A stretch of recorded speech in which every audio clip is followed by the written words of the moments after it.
El tècnic Salva Maldonado va repartir minuts entre tots els seus homes i, a excepció del vinculat Àlex Barrera, tots van saltar a pista. Qui menys va jugar va ser Henk Norell, amb 11 minuts, que es va haver de retirar amb molèsties a l'espatlla després d'aquesta topada.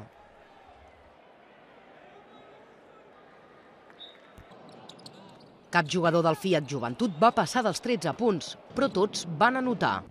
I va ser a través del joc col·lectiu com es va forjar la victòria verd-i-negra. La penya va afrontar la primera meitat amb la mateixa solidesa defensiva que l'havia dut a guanyar els 3 partits anteriors. El Banca Cívica només va poder anotar 29 punts en els primers 20 minuts.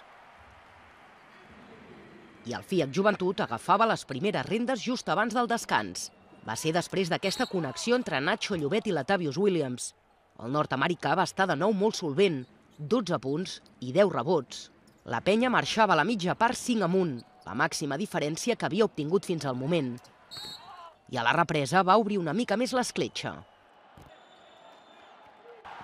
Aquest triple de Fede Van Laque situava el +15 a l'electrònic.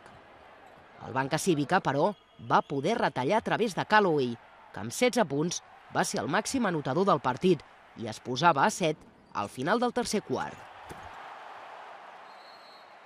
Durant els primers 7 minuts del darrer període, la penya es va mantenir en la barrera dels 10 punts. Però a les acaballes del maig, els sevillans van ajustar l'electrònic. Amb un parcial de 10-2 es posaven a només 4. Però el Joventut, amb criteri en els instants finals, va poder acabar de lligar la victòria des del tir lliure.